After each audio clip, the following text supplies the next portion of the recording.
Hello, good morning. I'd like to spend a few moments talking about the Demons and Dragons core rules available on Amazon.com, also on DriveThruRPG and from other sources. This was all about what happened yesterday when I was notified on the Discord by user Targenthan, I think I'm pronouncing that right, that this book existed on Amazon Canada. At the time was not available on Amazon.com US, as far as I can tell anyway. That this book was available, that the book is a copy of the Basic Fantasy 4th edition, release 137, I suspect, based on the date. That it was out there as a print product available from Amazon Canada, and that it's a copy of our game, and that the copyright statement had been changed. The title page of the book says, let me see if I can get the preview down here.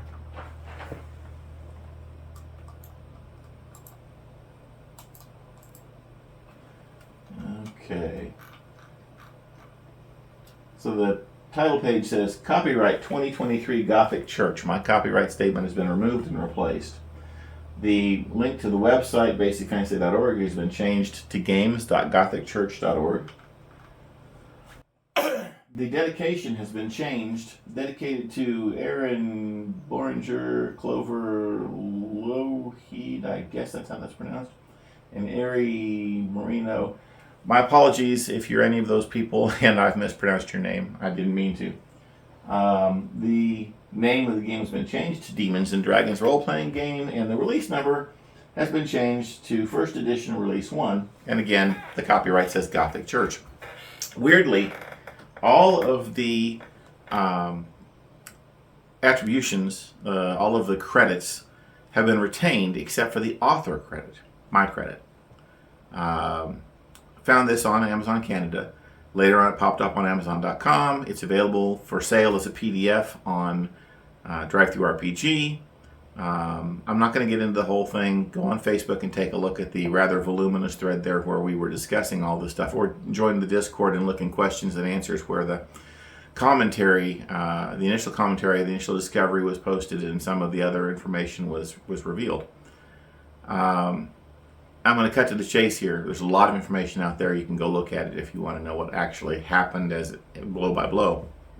As of this morning, I've been given to understand that both the in-print materials and materials available for download from games.gothicchurch.org that had their copyrights improperly removed have been fixed somehow by the supposed author, Bishop Madison Brooks.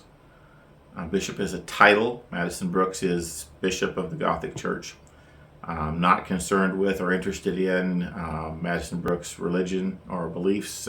That's nothing to me at this point. I didn't even know this church existed until yesterday. I'm only concerned with the mishandling of the copyrights of our books. On the games.gothicchurch.org website, there are copies of BF1 Morgansford. Still says BF1 Morgansford. JN1 The Chaotic Caves by J.D. Neal. DC1 Tales from the Laughing Dragon by David Gerard. And KH1 The Black Apple Brew by Kyle Hedinger. Now, besides that, there is a book available for sale and also, I think, for download called Star Scrapers. That is Luigi Castellani's Void Spanners supplement with his name scrubbed off and the title changed. Now, curiously, the copyrights of the OGL-based materials, the stuff that's still OGL, that the field guide is out there, that Madison Brooks relabeled. Those copyrights, the OGL rules themselves, were more or less followed accurately. They didn't really handle the title page text properly, but the copyrights in the OGL were done according to OGL rules. So that bolsters the statement that Madison Brooks has made to me that they simply misunderstood Creative Commons. They literally thought that adding their own text to a Creative Commons book made the whole book their copyright and took mine away, or took ours away, whichever one of us wrote the book or whatever contributors contributed a book, took that copyright away and put their copyright on it in their place, and that they didn't have to retain the copyright statement, I expressed my amazement that they could have failed to understand Creative Commons that badly. But the fact that they handled the OGL almost right makes me think that maybe it really was a misunderstanding. My comment here to Madison Brooks is, try harder. It's English. Just read it. I mean, I know you come from an English-speaking part of Canada. It shouldn't have been that hard to follow the materials provided by Creative Commons. But my understanding as of this morning is that Madison Brooks is correcting the situation with all the CC materials, Creative Commons by SA materials that they had mislabeled, miscopyrighted. I'll also note that unlike us, Madison Brooks is not distributing the ODT files, the original document files, for editing purposes, because of course they don't want anybody making edits to their game. On a legalities basis at this point, what is left that is questionable, I don't intend to challenge. As of right now, I could change my mind later. I'm going to reserve the right to say that, but as of right now, there is no legal action planned. I have no plans to do anything further about this. The main thing I was concerned about yesterday is to make sure that everyone understands that $25 Canadian spent towards this book, or the $18 and something US it is on Amazon.com for the print, is a waste of money. You can get literally the exact same thing with the original author's name still in place, with the original game's name in place, with the original artwork still in place, for $8.35 US. Give or take. I think Amazon still got it priced that way, but they do occasionally shift the pricing on our books, and that's their business. But that's the current price as I know it right now, versus $18.49. I think. I guess I could look. $18.49 US. I am Prime customer, so I think the price will be the same for non-Prime, but you just have to pay shipping. So you're paying $10 more for another version of the same thing with, I would say, objectively worse artwork. Most of the artwork is public domain. We use a small amount of PD art, but most of our art was contributed by actual live human artists that we work with all over the world. And this stuff is mostly off of Pixabay, apparently, and other free art sites. So, be that as it may. I'm not concerned about taking any legal action. I just wanted everyone to understand. And there's enough negative reviews out there, enough information, commentary out there for people to understand what it is that they're getting if they do get the urge to buy this book. Who they're supporting and what that person stands for.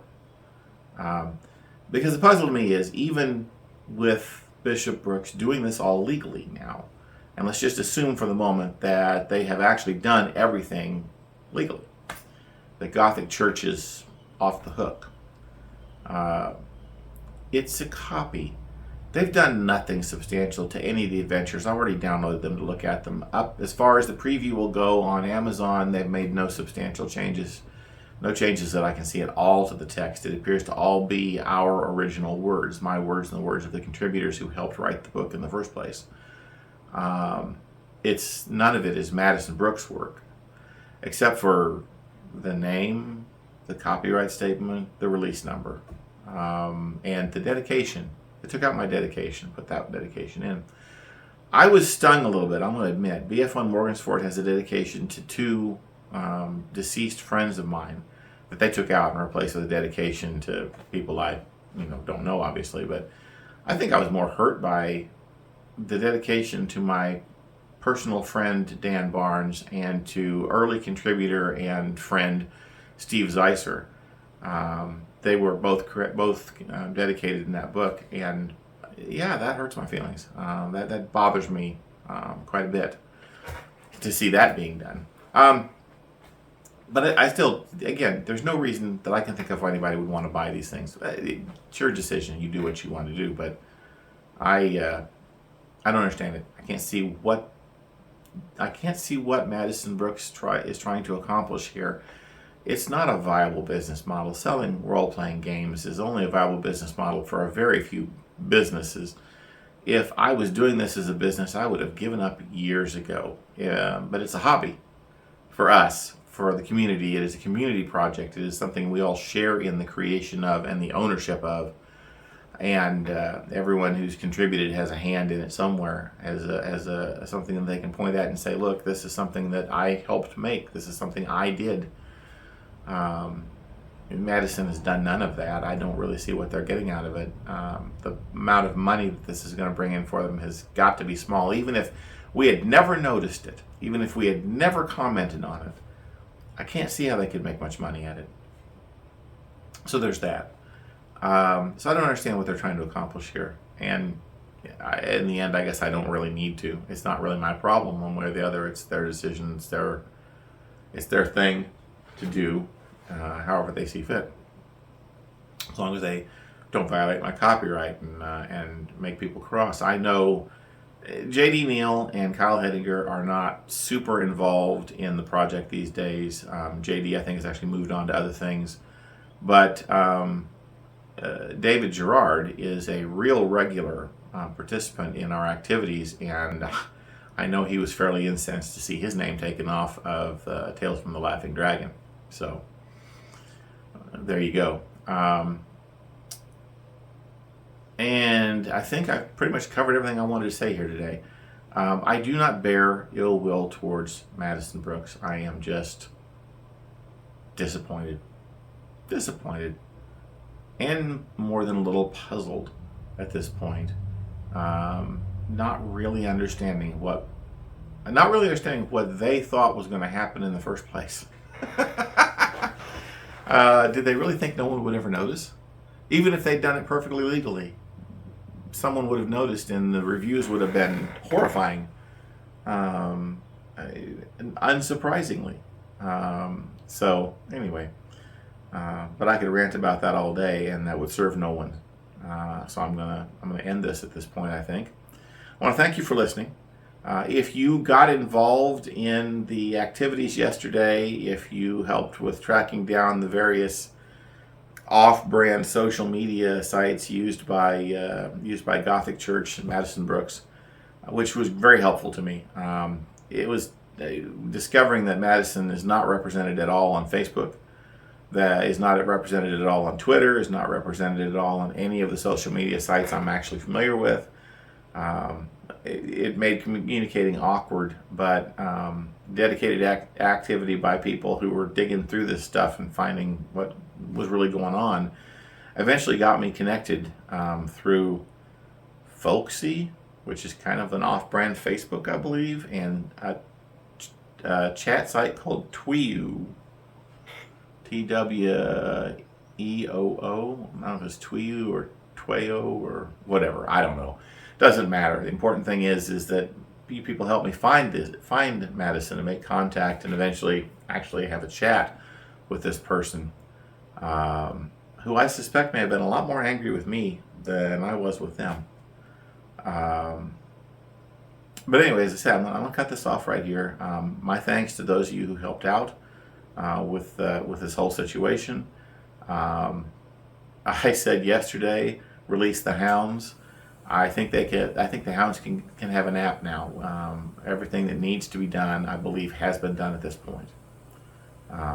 Thank you all for listening, and you all have a nice day. Bye.